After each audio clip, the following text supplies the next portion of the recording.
Puja yang dikasih Tuhan Yesus. Puji Tuhan, pada pagi hari ini kita bisa melanjutkan pembacaan kontekstual Bible reading kita. Pagi ini kita sampai 2 Tawarikh pasal 10 ayat 1 sampai 19. 2 Tawarikh pasal 10, kemudian Rehabiam pergi ke Sikem, sebab seluruh Israel telah datang ke Sikem untuk menobatkan dia menjadi raja.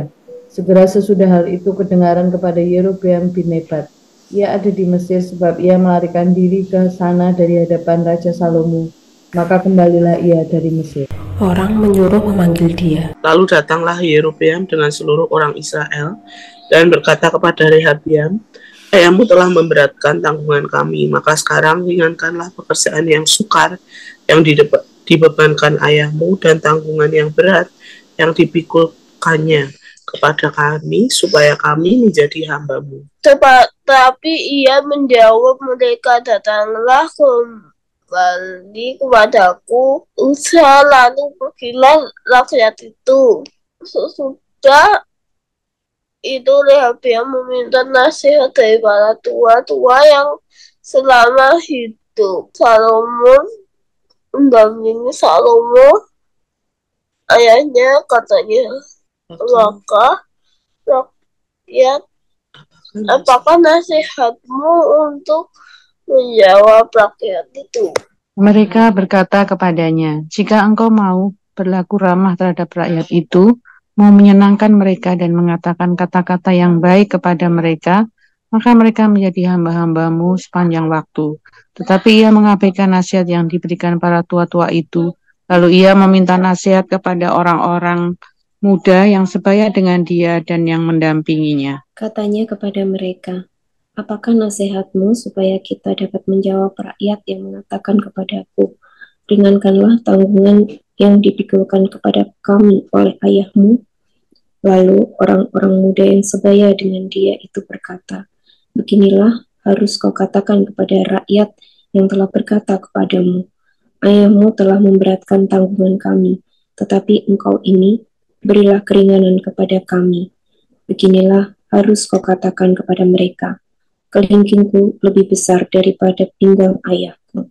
Maka sekarang ayahku telah membebankan kepada kamu tanggungan yang berat, tetapi aku akan menambah tanggungan kamu. Ayahku telah menghajar kamu dengan cambuk, tetapi aku akan menghajar kamu dengan cambuk yang berduri besi. Lusanya datanglah Yerobeam dengan segenap rakyat kepada Rehabiam, seperti yang dikatakan raja. Kembalilah kepadaku lusa. Raja Rehabiam menjawab mereka dengan keras. Ia telah mengabaikan nasihat para tua-tua. Ia mengatakan kepada mereka menurut nasihat orang-orang muda, ayahku telah memberatkan tanggungan kamu, tetapi aku akan menambahnya. Ayahku telah menghajar kamu dengan cambuk, tetapi aku akan menghajar kamu dengan cambuk yang berduri besi. Jadi raja tidak mendengarkan permintaan rakyat, sebab hal itu merupakan perubahan yang disebabkan Allah, supaya Tuhan menepati firman yang diucapkannya dengan perantaraan Ahia orang Silo kepada Yerobeam bin Nebat. Setelah seluruh Israel melihat bahwa raja tidak mendengarkan permintaan mereka, maka rakyat menjawab raja, bagian apakah kita dapat daripada Daud? Kita tidak memperoleh warisan dari anak Isai itu. Masing-masing ke kemahmu, hai orang Israel. Uruslah sekarang rumahmu sendiri, hai Daud. Maka pergilah seluruh orang Israel ke kemahnya. Sehingga Rehabiam menjadi raja hanya atas orang Israel yang diam di kota-kota Yehuda. Kemudian Raja Rehabiam mengutus Hadoram yang menjadi kepala roti. Tetapi orang-orang Israel melontari dia dengan batu sehingga mati.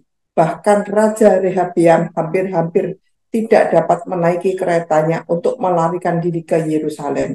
Demikianlah mulanya orang Israel memberontak terhadap keluarga Daud sampai hari ini. Ya, Bapak Ibu dan dikasih Tuhan Yesus, pada pagi hari ini kita akan belajar dari seorang raja terakhir Israel sebelum mengalami pecah kerajaan Utara dan kerajaan Selatan. Sebelum ke Rehabiam, Bapak Ibu, kita bisa melihat datanya dari 1 Raja-Raja pasal 11. Di masa tuanya, Salomo ini lebih mencintai istri-istrinya. Dia mencondongkan hatinya kepada istri-istrinya dan menyembah para allahnya istrinya. Dan dia tidak sepenuh hati berpaut pada Tuhan, dan Tuhan telah berjanji apabila Salomo setia kepada Tuhan, Allah akan mengokohkan kerajaan Salomo. Tetapi ternyata tidak seperti Daud ayahnya, Salomo hatinya condong kepada para allah istrinya, dan dia menyembah Asitoret, Kamos, dan seterusnya. Dan Allah berjanji melalui Yerobeam, salah seorang anak buah Salomo, akan diberikan 10 suku Israel kepada Yerobeam, dan sisanya 2 suku tetap untuk keluarga Daud. Dan pada pagi hari ini setelah Salomo mati, maka tiba saatnya hari penobatan Rehabeam menjadi raja. Kita melihat di sini apa yang terjadi pada peristiwa penobatan Raja Rehabeam ini. Kita melihat ayat 1 sampai ayat yang kelima. Kemudian Rehabeam pergi ke Sikem, sebab seluruh Israel telah datang ke Sikem untuk menobatkan dia menjadi raja. Segera sesudah hal itu kedengaran kepada Yerobeam bin Nebat, ia ada di Mesir, sebab ia melarikan diri ke sana dari hadapan Raja Salomo, maka kembalilah ia dari Mesir. Ya, Rehabeam kembali ke Israel dari Mesir, dan kita melihat di sini apa permintaan rakyat. Ayat yang keempat, ayahmu telah memberatkan tanggungan kami, maka sekarang ringankanlah pekerjaan yang sukar yang dibebankan ayahmu, dan tanggungan yang berat yang dipikulkannya kepada kami, supaya kami menjadi hambamu. Dan Rehabeam ditemui oleh Yerobeam dan rakyat Israel untuk mereka meminta keringanan karena tanggungan yang mereka terima sangat berat.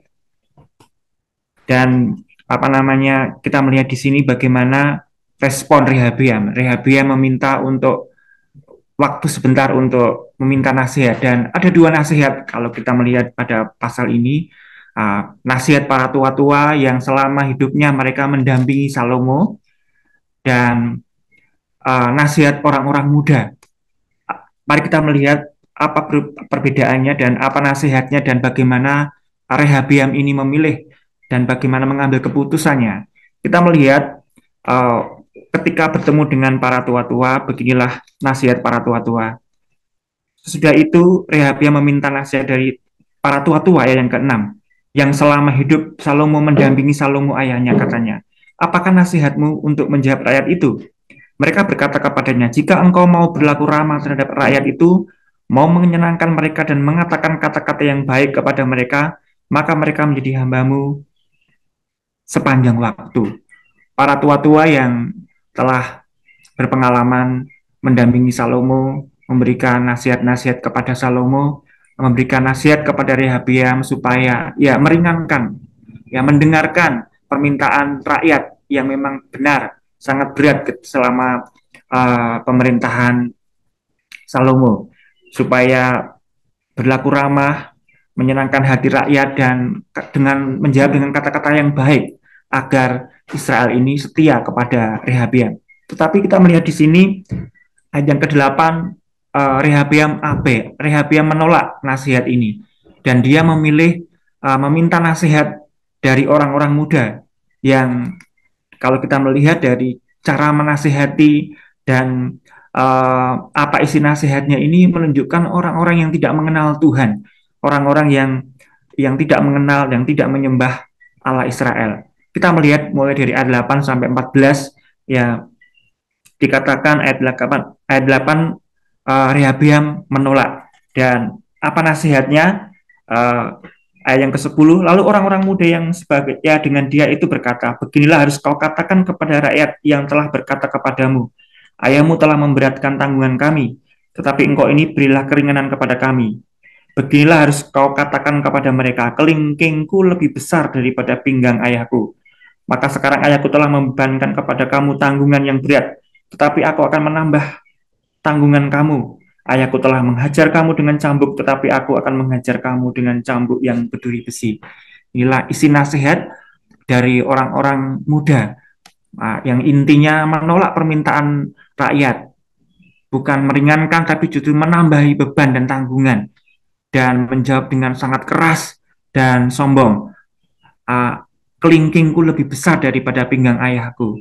Dan kalau kita, Bapak Ibu Saudara yang dikasih Tuhan Yesus, melihat dari Mazmur pasal 1 ayat 1 sampai 2, berbahagialah orang yang tidak berjalan menurut nasihat orang fasik, yang tidak berdiri di jalan orang berdosa, dan yang tidak duduk dalam kumpulan pencemooh, tetapi yang kesukaannya ialah Taurat Tuhan, dan yang merenungkan Taurat itu siang dan malam.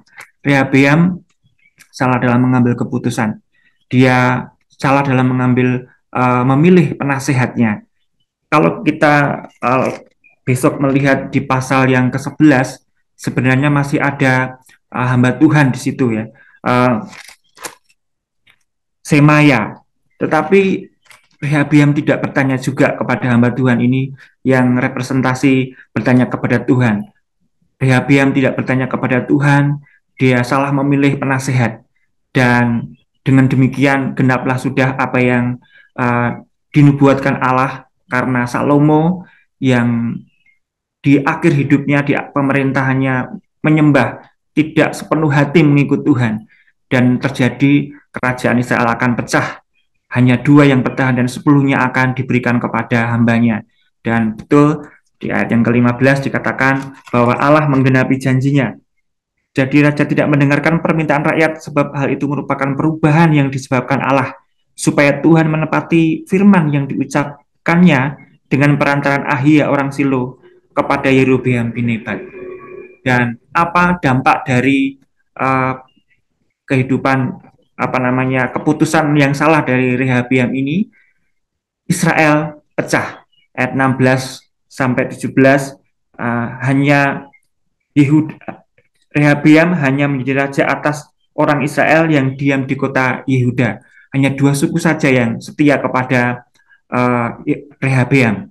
Selanjutnya, bahkan waktu Rehabeam ingin kembali memimpin untuk para pekerja-pekerjanya, ya, mengutus Hadoram dilontari batu sampai mati. Bahkan Rehabeam hampir saja terbunuh, dan Israel memberontak.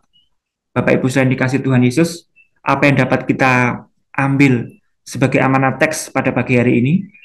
Pemimpin yang benar dalam mengambil keputusannya selalu bertanya kepada Tuhan.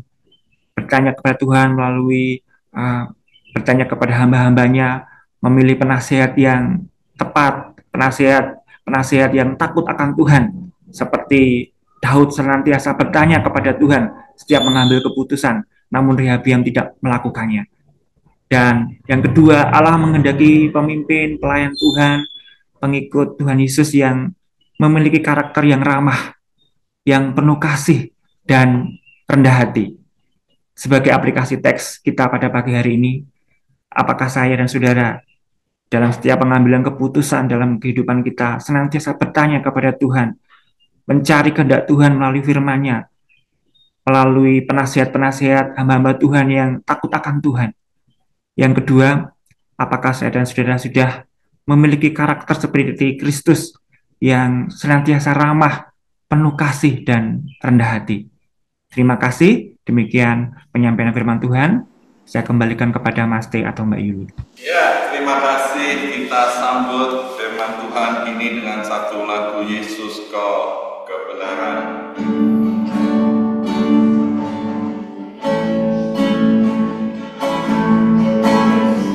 Yeah.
Kudus dan Allah Bapa bersama dengan kita semuanya, supaya kita menaati kebenaran-kebenaran firman Tuhan. Kita bersyukur bersama-sama di dalam nama Tuhan Yesus. Kami mengucap syukur Tuhan, kalau setiap hari, setiap pagi kami terus boleh menyembah Tuhan di dalam roh dan kebenaran. Dan biarlah hari ini kebenaran-kebenaran firman Tuhan terus kami taati, kami terus ikuti, yaitu amanat firman Tuhan, amanat Yesus untuk memberitakan Injil. Kami mengucap syukur Tuhan. Terima kasih Tuhan memberkati semua.